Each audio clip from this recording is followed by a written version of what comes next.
Si vous pensez que le problème c'est que vous ne gagnez pas assez d'argent, vous vous trompez. Le vrai problème c'est que vous n'avez aucun système. Et là je vais être direct, ce n'est pas une question d'intelligence, ce n'est pas une question de diplôme, ce n'est même pas une question de salaire, c'est une question de structure. Tous les jours je vois passer des comptes bancaires et c'est à chaque fois la même chose. Des personnes intelligentes, des salaires corrects, parfois même une belle capacité d'épargne, mais à chaque fois il n'y a aucune progression réelle. Les années passent, le niveau de vie augmente, mais la liberté financière, elle, n'arrive jamais. Dans cette vidéo, je vais vous montrer exactement pourquoi est-ce que vous stagnez et quels sont les 4 piliers à mettre en place pour reprendre le contrôle. Soyons honnêtes, le salaire tombe, les dépenses partent au fil du mois, on met un peu de côté s'il reste quelque chose, on remplit un livret, on hésite à investir, on attend le bon moment et on se dit qu'on remettra ça plus tard. Mais le problème, c'est qu'il n'y a pas de plan écrit, pas de règles claires et pas de vision à 5 ou 10 ans. C'est juste ici des décisions qui sont prises au feeling, mais le feeling, ça n'a jamais construit de stabilité financière. Le problème, ce n'est pas que vous êtes mauvais avec l'argent, le problème, c'est que vous gérez sans système. Et gérer sans système, ça veut dire accepter de rester au même niveau. Et le pire, c'est que vous avez déjà un système, il est juste mauvais. C'est un système qui est par défaut. Vous épargnez quand il reste un peu d'argent, vous investissez quand tout le monde en parle, vous vendez dès que ça baisse et vous repoussez les décisions importantes. Tout ça, ce n'est pas du hasard, c'est un mode de fonctionnement. Mais le problème, c'est que ce fonctionnement ne vous emmène nulle part. Vous vivez en réaction sans structure claire. Et quelqu'un qui vit en réaction, malheureusement, ne construit rien. Si vous ne devez retenir que 4 choses de cette vidéo, alors retenez ces 4 piliers.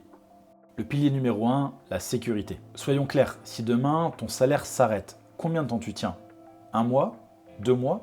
Ou est-ce que tu es déjà dans l'attente du prochain salaire? Ce qu'il faut savoir, c'est que la majorité des gens vivent avec une illusion de sécurité. Ils ont un peu d'épargne, 500 euros, 1200 euros, parfois même 2000 euros. Mais ça, ce n'est pas de la sécurité, c'est un délai avant le stress. Une vraie sécurité, c'est un chiffre précis.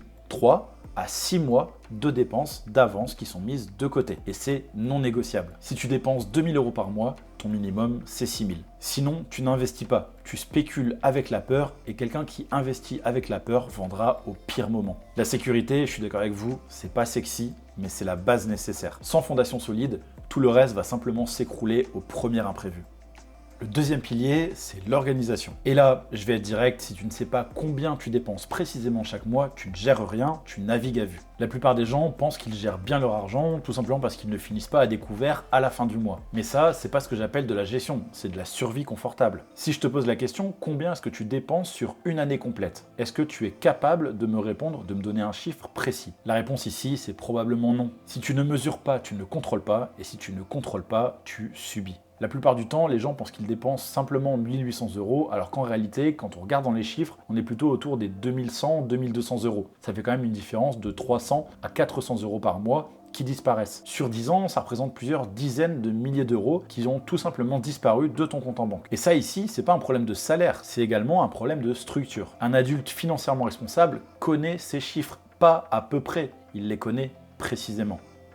Le troisième pilier, l'investissement automatique. Et ici, on est sur un sujet où beaucoup se racontent des histoires. J'investirai quand j'aurai plus, j'attends que le marché baisse, je veux me former encore un petit peu. La vérité, c'est qu'ici, tu attends surtout d'être rassuré. Mais malheureusement, le marché ne rassure jamais, il n'y a pas de bon moment. Si tu attends le bon moment pour investir, tu n'investiras tout simplement jamais. Si ton investissement dépend de ton humeur du mois, tu n'as pas de plan, tu as une intention fragile. La différence avec les personnes qui construisent du patrimoine, c'est qu'elles n'investissent pas quand elles ont envie, mais bien quand elles l'ont prévu. C'est fait la plupart du temps de manière automatique, le lendemain du salaire, et ça même si c'est 100 ou 200 euros. Ce qu'il faut bien comprendre ici, c'est qu'en matière d'investissement, la constance battra toujours la motivation.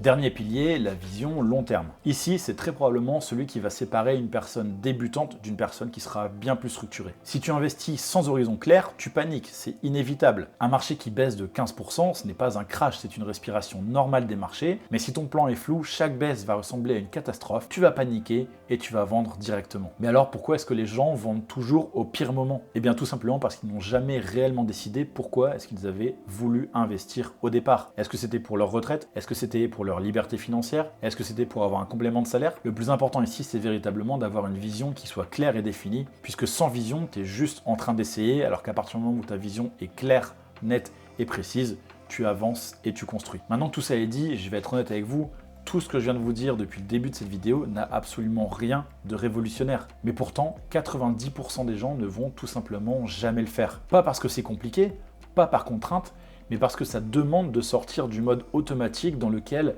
il se trouve depuis le début et de prendre en main réellement ses dépenses et ses finances. Le problème du pilote automatique, c'est qu'il avance sans prendre forcément les meilleures décisions pour vous. Ce qu'il faut vraiment que vous compreniez de cette vidéo, c'est que personne ne viendra organiser votre argent pour vous. Ni votre banque, ni votre conseiller, ni les marchés. Alors rassurez-vous, si vous n'avez pas de système aujourd'hui, ce n'est pas une fatalité, mais ça va être de votre responsabilité de reprendre le contrôle sur vos finances. Et ça, c'est une bonne nouvelle parce que ça veut dire que vous pouvez changer. Et par changer, je n'entends pas tout complexifier, mais bien simplement structurer. Parce qu'une fois que votre système est en place, tout devient tout de suite beaucoup plus simple. Ce que je veux que vous reteniez de cette vidéo, c'est que ce n'est pas votre salaire qui changera votre vie, mais c'est bien votre structure. À partir du moment où vous avez décidé d'en créer un, vous passez de quelqu'un qui subit à quelqu'un qui pilote. Dans la prochaine vidéo, je vais vous montrer comment créer ce système en 5 étapes clés. Des étapes concrètes, simple et sans jargon. Parce qu'encore une fois, reprendre le contrôle de son argent, ce n'est pas une question de talent, c'est une question de décision.